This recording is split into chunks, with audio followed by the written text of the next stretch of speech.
अस्सलामुअलैकुम नाज़रीन, मैं हूं फरीहा हसीब और आप देख रहे हैं triple A sky one news channel HD। नाज़रीन, आपको ब्रेकिंग न्यूज़ देते चलें कि कराची के इलाके नॉर्थ कराची सलीम सेंटर पर शहीद MQM के कारकुन मोहम्मद असलम की रिहाइशगाह पर आज सोयम रखा गया और सोयम में गवर्नर सिंध इमरान इस्माइल ने फातिहा ख्वानी की। शहीद असलम के अहले खाना से ताज़ियत का इजहार किया। सोयम में MQM के रहनुमा खालिद मकबूल सिद्दीकी और आमिर खान भी मौजूद थे। गवर्नर सिंध इमरान इस्माइल ने और MQM के रहनुमा खालिद मकबूल सिद्दीकी ने मीडिया से गुफ्तगू की। नाज़रीन, आप triple A sky one news channel की स्क्रीन पर ये मनाजिर देख सकते हैं। देखिए, मोहम्मद असलम भाई धरने में तो थे मौजूद। अब उनकी डेथ जो है वो पुलिस के तशद्दुद से हुई है या हार्ट अटैक से हुई है, और उनके हार्ट अटैक की वजह क्या रही होगी, शेलिंग क्या उसकी वजह रही है, क्या दम घुटने से उनको हार्ट अटैक हुआ है, ये सारी चीज़ें हो सकती हैं मुमकिन। लेकिन हमें इसमें अफसोस इस चीज़ का हो रहा है कि एक शख्स की जान गई है जो धरने में मौजूद था, जो इंचार्ज था, जो वहाँ पर बनफ्स नफीस था। उसके ऊपर सियासत की जा रही है, उसके ऊपर पूछा जा रहा है, अच्छा जी कौन सा अस्पताल था, किधर लेके गए थे। अब ये जो लाश इस घर से उठी है, ये तो झूठ नहीं है, ये तो जाली नहीं है ना। तो किसी की घर में डेथ हुई है और आप अपनी सियासत उसके ऊपर चमका रहे हैं कि जी मुझे वो इस नाम का कोई शख्स इधर जिना में नहीं आया, उस नाम का शख्स कोई सिविल में नहीं गया, कोई फला नहीं गया। भाई एक ज़िंदगी गई है, हमारी बात नहीं सुनी गई। और इंतज़ामी तौर पर यानी सियासी मज़ाकरात से आपने कहा कि सियासी मज़ाकरात के बजाय ताकत का बेदरीग इस्तेमाल किया गया। हमारे लगभग 2 दर्जन के करीब ख़वातीन कारकुनान और जेंट्स कारकुनान ज़ख्मी हुए। सदाकत हुसैन को जिस तरह से घसीटा गया, रुकन सभा असम्बली केशवर जहराबाजी के साथ डंडे बरसाए गए, तो मैं समझता हूँ कि सिंध हुकूमत को PCL के आड़ में नहीं चुपना चाहिए, अपनी नाकामी, अपनी नहायले को तस्लीम करना चाहिए।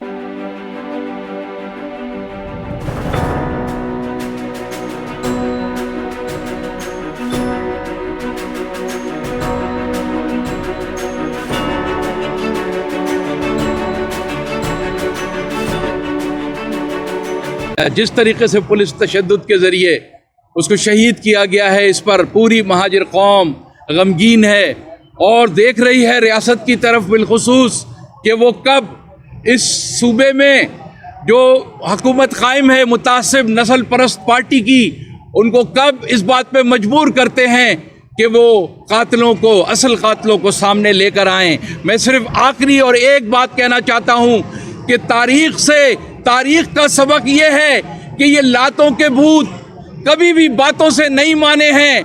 हमने लसानी तहरीक में भी इस शहर के लोगों ने कुर्बानी देकर इनको सर ज़मीन पर टिकाने पर मजबूर कर दिया था, इनको घुटने टेकने पे मजबूर किया था।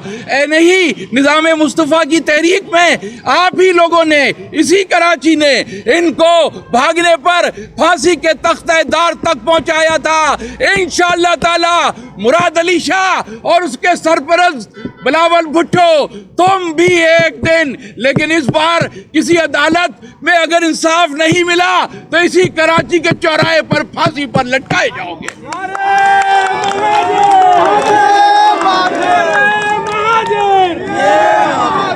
वाकया वजीर आला हाउस के सामने हुआ था।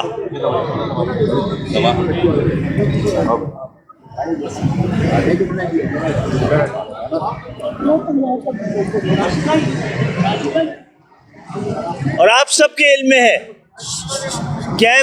कैमरे की आंखें इस बात की गवाह हैं कि MQM का ये मुजाहरा, ये इज्तिमा अगर शरंगेज़ी के लिए होता तो तमाम MQM के कारकुनान अपने ख़ानदानों के साथ, अपनी फैमिलीज़ के साथ वहाँ ना आते। आपके कैमरों की आंखों के ज़रिए पूरे पाकिस्तान ने देखा कि माएँ अपने 2-2 साल के, 1-1 साल के बच्चों को, शीरखार बच्चों को अपनी गोद में लेकर वहाँ आई थी। कोई वज़ीर आला हाउस में धावा देने के लिए आया होता तो कोई मासूम शीरखार बच्चों के साथ आता। हमारे तो परचमों में मोटे डंडे तक नहीं लगे हुए थे, लेकिन जो कुछ किया है, जिसने भी कहा है, ये कराची और महाजरों के साथ जो नफरत इतने साल से बोई गई है, वो ताकत के ज़रिए आप सब ने देखी है। मैं इस मौके पर ज़्यादा गुफ्तगू नहीं करूँगा, लेकिन कहना यह है कि जो कुछ वज़ीर आला हाउस के सामने हुआ है, किसी को तो उसका जवाब देना होगा और कोई तो उसका हिसाब लेगा। अगर माजी की तरह और तारीख़ी तजर्बात से जैसी सूरत हाल रही और अदालतें गूंगी बहरी खामोश नज़र आईं, कानून माजूर नज़र आया, आइन मफलूज नज़र आया, हुकूमत मदद और रियासत मदद करने की ख्वाहिशमंद नज़र ना आई, तो फिर कौम पहले भी खड़ी हुई थी, फिर एक बार फिर खड़ी हो जाएगी। सिंध के शहरी इलाकों को और कराची को यरगमाल नहीं बनने देंगे वडेरों के हाथों।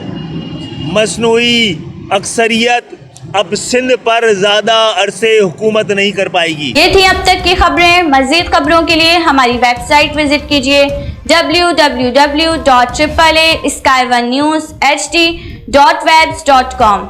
हमारे चैनल को लाइक कीजिए, सब्सक्राइब कीजिए और शेयर कीजिए और कमेंट्स भी कीजिए। फरीहा हसीब को इजाज़त दीजिए। अल्लाह हाफिज़। पाकिस्तान जिंदाबाद।